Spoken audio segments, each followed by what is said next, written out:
अस्सलाम वालेकुम students, I am Jain Tabassum और आप लोग देख रहे हैं जैन अकेडमी चैनल। तो आज की इस वीडियो में हम लेकर आए हैं सेल्फ या ऑटो आयनाइजेशन ऑफ वाटर। मतलब ये है कि आज की इस वीडियो में हम सेल्फ या ऑटो आयनाइजेशन के ऊपर बात करेंगे, लेकिन उससे पहले हम कुछ पॉइंट जो है उसको डिस्कस करेंगे ताकि आप लोग जो है इजीली इसको समझ सके। तो कॉपी पेन निकालें और जो है लेक्चर लिखना स्टार्ट कर दें। तो सबसे पहले हम क्या डिस्कस करते हैं, इलेक्ट्रोलाइट। तो इलेक्ट्रोलाइट हमारे पास क्या वाला है? इलेक्ट्रोलाइट हम उस सब्सटेंस को कहते हैं जो इलेक्ट्रिसिटी कंडक्ट कर सके या इलेक्ट्रिसिटी उसमें पास हो जाए। ऐसे सब्सटेंस को हम क्या कहते हैं? इलेक्ट्रोलाइट कहते हैं। अब इलेक्ट्रिसिटी कंडक्ट करने के लिए ज़रूरी है कि वो जो सब्सटेंस है उसमें आयंस पड़े हो। सपोज़ हमारे पास इस तरह एक बीकर है और इसमें एक सब्सटेंस पड़ा है। अब अगर ये सब्सटेंस जो है इलेक्ट्रिसिटी कंडक्ट कर सकता है तो इट मीन्स कि यहाँ पे उस सब्सटेंस के आयंस पड़े हुए हैं। क्या पड़े हुए हैं? आयंस पड़े हुए हैं, क्योंकि इलेक्ट्रिसिटी जो है उनके लिए ज़रूरी है या आयंस हो या इलेक्ट्रॉन हो। तो यहाँ पे जो बात हो रही है आयंस की हो रही है। तो मतलब ये है कि इलेक्ट्रोलाइट हमारे पास एक ऐसा सब्सटेंस होता है जो इलेक्ट्रिसिटी कंडक्ट कर सकता है और इलेक्ट्रिसिटी जो है आयंस की वजह से कंडक्ट होती है। ठीक, ये पॉइंट आपने नोट किया।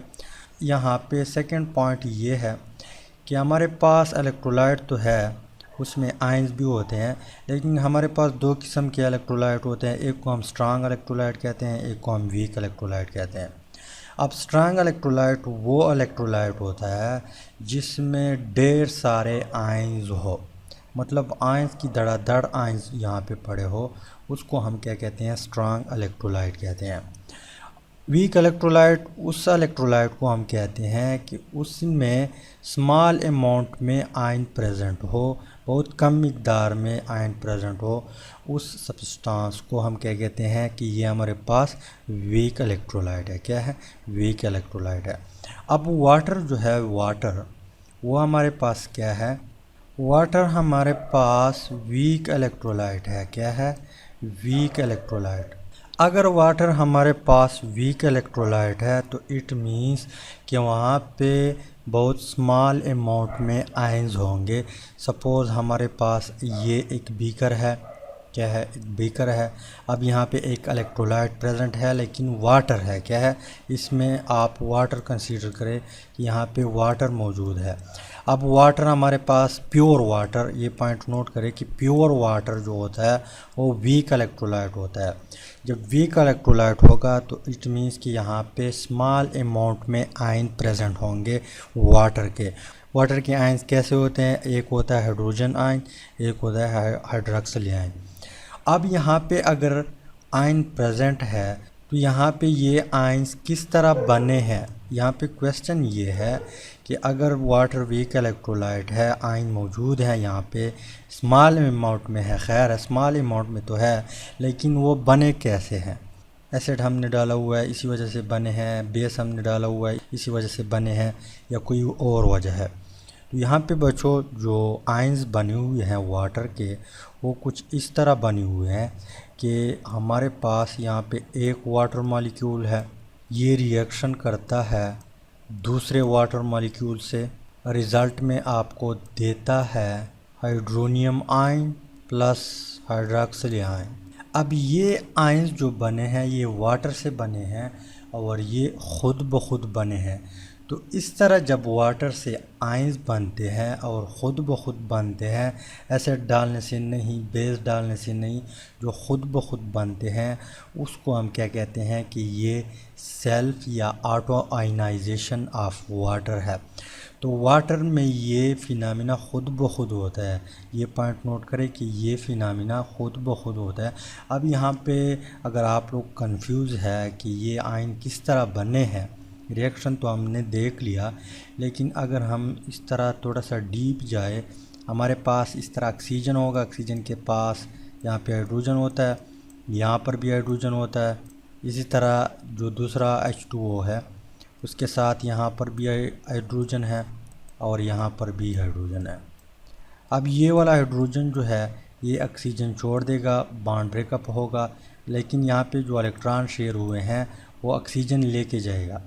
अब यहाँ पे इसके ऊपर पॉजिटिव चार्ज आएगा प्रोटॉन के ऊपर, तो यहाँ पे जो लोन पेयर है ये लोन पेयर इस प्लस चार्ज को, मतलब यहाँ पे जो प्रोटॉन है इसको दे देगा और यहाँ पे आपके पास हाइड्रोनियम आयन बनेगा और इससे हाइड्रोक्सिल आयन बनेगा। ठीक, तो इस प्रोसेस को यहाँ पे जो रिएक्शन होता है ये ख़ुद ब खुद होता है, तो इसी वजह से हम इसको क्या कहते हैं कि ऑटो आयनाइजेशन या सेल्फ आयनाइजेशन। अब डिफ़ाइन किस तरह करते हैं, पहले हम डिफ़ाइन करते हैं, उसके बाद डीपली जाते हैं। मज़ीद जो KC है, KW है, इसके अलावा एक्सपेरिमेंटल जो वैल्यू आई है, मतलब क्वेश्चन यहाँ पे क्रिएट होता है कि अगर वाटर यहाँ पे मौजूद है, एक बीकर है, तो उसमें कितने अमाउंट में वाटर स्प्लिट अप होगा या कितने आयंस बनेंगे। उस एक गिलास, सपोज़ एक गिलास है, उसमें जो वाटर मौजूद होगा उसमें कितने वाटर के मॉलिक्यूल आयनाइज होंगे। ये एक क्वेश्चन है ना, तो इस क्वेश्चन के ऊपर भी यहाँ पे बुक में बात लिखी हुई है। तो यहाँ पे हम डिफ़ाइन करते हैं सेल्फ आयनाइजेशन ऑफ वाटर को। तो बच्चों डिफिनीशन कुछ इस तरह है कि the reaction in which two water molecule produce ion, और यहाँ पे इज़ है produce ion is called as the self ionization और ऑटो आयनाइजेशन ऑफ वाटर। मतलब जब दो वाटर मॉलिक्यूल आयंस प्रोड्यूस करते हैं उसको हम क्या कहते हैं, सेल्फ आयनाइजेशन या ऑटो आयनाइजेशन कहते हैं। मैंने पहले अपनी लैंग्वेज में बता दिया डिफिनीशन। अब यहाँ पे इस तरह इसको आप डिफ़ाइन करते हैं, पेपर या कहीं पर भी आप इस तरह डिफ़ाइन कर सकते हैं। अब यहाँ पे एक और पॉइंट नोट करें कि अगर यहाँ पे स्मॉल अमाउंट में आयन प्रेजेंट है इसमें, मतलब स्मॉल अमाउंट ऑफ वाटर जो है वो आयनाइज होता है, तो इट मीन्स कि यहाँ पे पार्शली डिसोसिएशन होता है, पार्शली आयनाइजेशन होता है। पार्शली आयनाइजेशन का मतलब ये है कि वाटर जितना है उतना कन्वर्ट नहीं होता वो आयंस में। तो ऐसे आयनाइजेशन में रिवर्सिबल रिएक्शन होता है। क्या होता है ऐसे आयनाइजेशन में? रिवर्सिबल रिएक्शन होता है। अगर मैं यहाँ पे सपोज़ एक वाटर मॉलिक्यूल ले लूँ, H2O है हमारे पास, ये आयोनाइज हुआ, हाइड्रोजन आयन दे दिया प्लस आपको हाइड्रोक्सिल आयन दे दिया। अब यहाँ पे पार्शली डिसोसिएशन होती है, कम्प्लीटली नहीं होती, तो इट मीन्स कि यहाँ पे रिवर्सिबल रिएक्शन है। रिवर्सिबल रिएक्शन का मतलब ये है कि जैसे ही यहाँ पे आयंस बनते हैं, वाटर डिकम्पोज होके आयंस देते हैं, ये फ़ौरन क्या करता है, रिकम्बाइन होके वापस आपको वाटर मॉलिक्यूल देगा। अब अगर यहाँ पे रिवर्सिबल रिएक्शन प्रेजेंट है तो इट मीन्स कि इसका KC भी होगा। क्या होगा? KC भी होगा। अगर आप लोगों को प्रीवियस चैप्टर याद हो, वहाँ पे हमने ऑलरेडी और डिटेल से KC के ऊपर बात की है कि KC जो होता है, KC वो इज़ इक्वल टू होता है प्रोडक्ट डिवाइडेड बाय रिएक्टेंट। अब यहाँ पे इस रिएक्शन में प्रोडक्ट हमारे पास हाइड्रोजन आयन है और हाइड्रोक्सिल आयन है, जो रिएक्टेंट है वो हमारे पास H2O मॉलिक्यूल है। अब KC हमारे पास किस तरह आएगी? KC is equal to hydrogen ion. यहाँ पे जो ब्रैकेट है ये कंसंट्रेशन को, मतलब इसका मतलब ये होता है कि कंसंट्रेशन ऑफ हाइड्रोजन आयन, यहाँ पे concentration of hydroxyl ion divided by हमारे पास रिएक्टेंट क्या है, H2O है, इसकी कंसंट्रेशन। अब कुछ लोग यहाँ पे स्क्वायर लगाते हैं। क्या करते हैं? यहाँ पे स्क्वायर लगाते हैं। जब इस तरह रिएक्शन हो, अगर सपोज़ हम इसको लेते हैं, फिर यहाँ पे हम स्क्वायर लगाएंगे, लेकिन यहाँ पे मैंने आपको आसानी के लिए एक ही मॉलिक्यूल ले लिया, तो यहाँ पे मैं स्क्वायर नहीं लगाता। आप लगा भी सकते हैं और नहीं भी लगा सकते, दोनों ठीक है। इसके बाद यहाँ पे क्या होता है कि हमें मालूम है कि वाटर जो है वीक इलेक्ट्रोलाइट है, स्मॉल अमाउंट में आयन प्रेजेंट होते हैं, तो मतलब ये है कि यहाँ पे जो वाटर है इसकी कंसंट्रेशन में बिल्कुल कमी नहीं आएगी इस तरह रिएक्शन में, क्योंकि ये यहाँ पे बहुत ही स्मॉल अमाउंट में मौजूद होते हैं। और इस स्मॉल अमाउंट होने की वजह से बाद में मैं आप लोगों को बताता हूँ, न्यूमेरिकल वैल्यू भी निकाली गई हुई है एक्सपेरिमेंटली। और इस स्मॉल अमाउंट में होने की वजह से हम इसको क्या करते हैं, नेगलेक्ट करते हैं। तो मतलब ये है कि वाटर जो है इसकी कंसंट्रेशन में फ़र्क नहीं आएगा, ये उसी तरह होगा। और यहाँ पे हम क्या करते हैं, इस डिनोमिनेटर से यहाँ पे Kc के साथ ज़रब करते हैं, is equal to hydrogen ion concentration, hydroxyl ion concentration.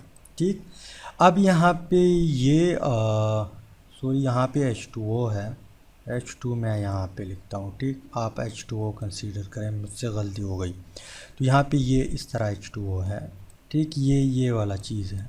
अब इसको एक और कांस्टेंट से रिप्लेस किया हुआ है, मतलब ये है कि Kc मल्टीप्लाई H2O ये इज़ इक्वल टू है किस चीज़ के, Kw। ठीक, तो Kw हमारे पास क्या है, डिसोसिएशन कांस्टेंट है। तो ये वैल्यू इसके बराबर है। अब इस इक्वेशन को हम इस तरह लिख सकते हैं ना कि Kw is equal to hydrogen concentration, hydroxyl ion concentration. ठीक, इस तरह इसको हम लिख सकते हैं और Kw हमारे पास डिसोसिएशन कांस्टेंट है।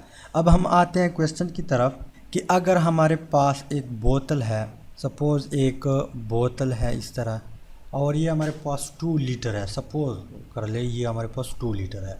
तो इस बोतल में जो वाटर होंगे उसमें कितने मोल जो है आयोनाइज होंगे। यहाँ पे क्वेश्चन ये क्रिएट होता है कि अगर यहाँ पे वाटर मौजूद है, वाटर यहाँ तक, लेकिन हमें पता नहीं है कि ये कितने लीटर है, तो इस वाटर में यहाँ पे जो जितनी भी वाटर मॉलिक्यूल है इनमें से कितने जो है आयोनाइज होंगे, यहाँ पे ये क्वेश्चन है।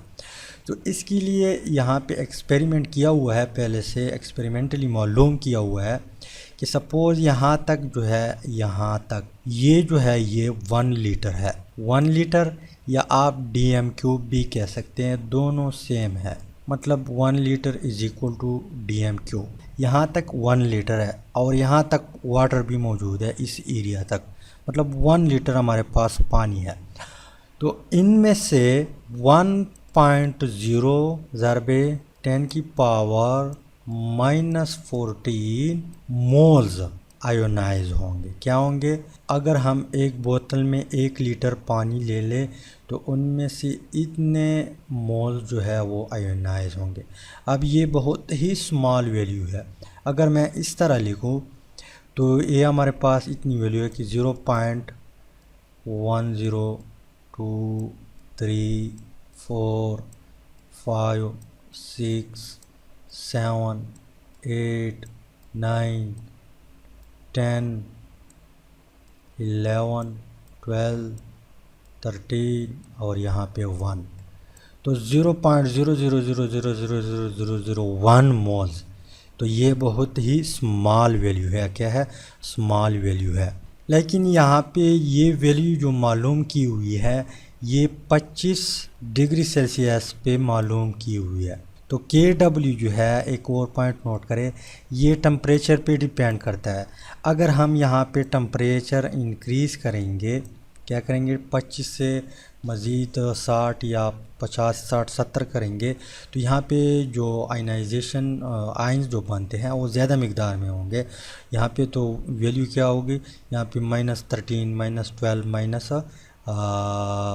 -10 यहाँ तक आ जाएगा। मतलब जब टेम्परेचर हम इंक्रीज़ करेंगे तो आयनाइजेशन प्रोसेस भी इंक्रीज़ होगा। जब टेम्परेचर हम डिक्रीज़ करते हैं तो आयनाइजेशन प्रोसेस जो है वो भी डिक्रीज़ होता है।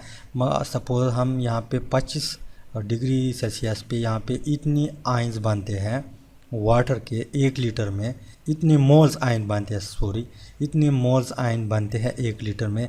जब हम टेम्परेचर डिक्रीज़ करेंगे फिर वैल्यू इससे भी डिक्रीज़ होगी, -15 -16 इस तरह जाएगा। तो के मतलब ये है कि Kw डिपेंड करता है किस चीज़ के ऊपर, टेम्परेचर के ऊपर। किस चीज़ के ऊपर, टेम्परेचर के ऊपर। अब यहाँ पे कंफ्यूजन, ये हमारे पास ये वैल्यू जो है ये, इसका मतलब ये है कि यहाँ पे जो आयंस बने हैं इतने तादाद में है।